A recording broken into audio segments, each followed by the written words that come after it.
2011, I start going to the NBA Summer League with my little pamphlets about how all NBA players add up to this, why certain players get injured all the time. Penny Hardaway's a 7, Grant Hill's a 7.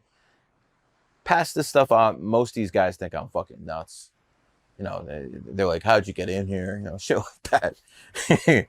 And because I study this stuff, the NBA Summer League is the only place where you can come in contact with these players, in contact with these closest, like this. You can come start talking to them. Can't do that in the NBA. I mean, can't do that in NFL. Can't do that in Major League Baseball. Can't do that anywhere else because there's a distance. But in NBA Summer League, everyone's close. So I decided to target that. Couple guys liked me and started listening, but they were nobodies. They were like very low men on the totem pole in the NBA. Well, those nobodies turned into somebodies in about 2013. And without mentioning any names, people can figure out who the names are themselves. In 2013, I saw that there was a team that was on the rise. They were called the Golden State Warriors. And there's a kid named Steph Curry. You ever hear of him? Yeah. Yep. And Klay Thompson. And the reason I liked them so much was, and I really released this information, so I don't care, is because 7 and 11 are like soulmates. Those two numbers get along so fucking well together. I always recommend that 7s and 11s marry each other. And obviously, Steph is a 7 and Klay is an 11. So I saw that. I'm like, yo, this team's going to do something in the future. And there was a player who was on the Denver Nuggets, and he was about to go to Memphis. And I'm like, hell he is. He's the missing piece. I talked my guy, who basically is the head guy in his team, into going to Golden State. He talked to Jerry West, who's the logo of the NBA, who was the GM of the Golden State Warriors at the time. And based off my advice, he convinced him to get this player. This player who they got in 2015 ended up being the NBA MVP of the NBA Finals. They won the chip because of this dude. You know who they beat? Cleveland?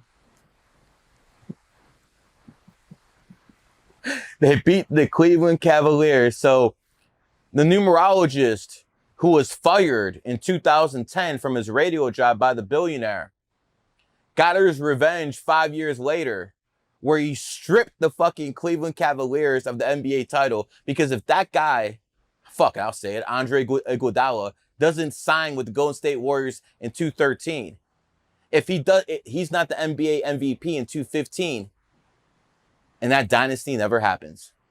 And by the way, that's the same Golden State Warriors that beat the Cavs in 2017, 2018. I took 3 titles away from Dan Gilbert. 3 titles away from LeBron James. Think about it this way. If it's not for me, LeBron James right now is called the GOAT. He's won 4 NBA titles. I took 3 away from him. He would have had 7. He would have had more than Michael Jordan. I am the exact reason LeBron James is not called the GOAT. And all started because Dan Gilbert got me fired from a radio job. But that's all I had back then. It's just interesting how things go full circle, don't they? And Mr. Gilbert is not going to respond to this because he caught a stroke quite a while ago. Maybe it was because Golden State beat him. Who knows? And I don't think he's in any condition to do interviews anymore. At the end of the day, basically goes like this. Be careful who you step on. Never know how it's going to turn out in life. But one thing that you did that really, I've met a couple of people that are associated with you, and they told me that they kind of found out about you about this 2016. Yes. 2016. So it's very interesting. In 2016, because you have to understand, I'm traveling with the Warriors at that time. When they're in the playoffs, I'm there with them. You know, do you know how cool it is going to NBA finals and being courtside and like fucking shaking hands with all the fucking stars? Not yet. I you will, but I mean that shit's cool, and I did that until COVID hit. I literally did that until COVID hit, and then after COVID, new rules came into effect and couldn't do that anymore. But in the Golden State Warriors used to get me in everywhere. Even my hometown Cleveland Cavaliers didn't want me around because of Dan Gilbert. So in 2016, it was tough because in 2016, the numerology was telling me the Cavs are going to win the NBA Finals. And the Warriors are my boys. But got to do what you got to do, right?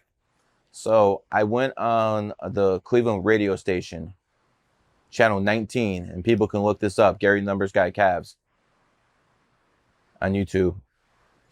And I basically said the Cavs would come back from 3-1 down to win the NBA Finals because it's the best of 7. Now, and was this before or after they were already down? No, they were down. They were down when I made this comment. So they were already they were down. Okay. And I made this comment, and it's never happened before. That's true. And I basically put my rep on it, and it was the biggest upset in NBA history. Yeah, that helped a lot in making me. But I want people to understand what I went through. I had to go against the team that I'm cool with, the team I've been like going to the finals with.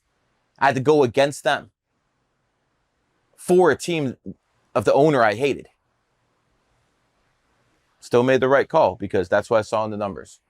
And have I been wrong before? Hell yeah, I've been wrong. But not about the big boy things. Whenever I remember the first time I put my rep on the line, it was 2012. Yahoo Sports. They can look it up. Yahoo Sports, the post game, Gary the Numbers Guy. And I said that LeBron James would win his first title in 2012 against Oklahoma City. And Oklahoma City was up 1-0 when the thing came out. So they were the underdogs, big time. Worked out. And that's how I started getting a little bit of a reputation in 2012. Because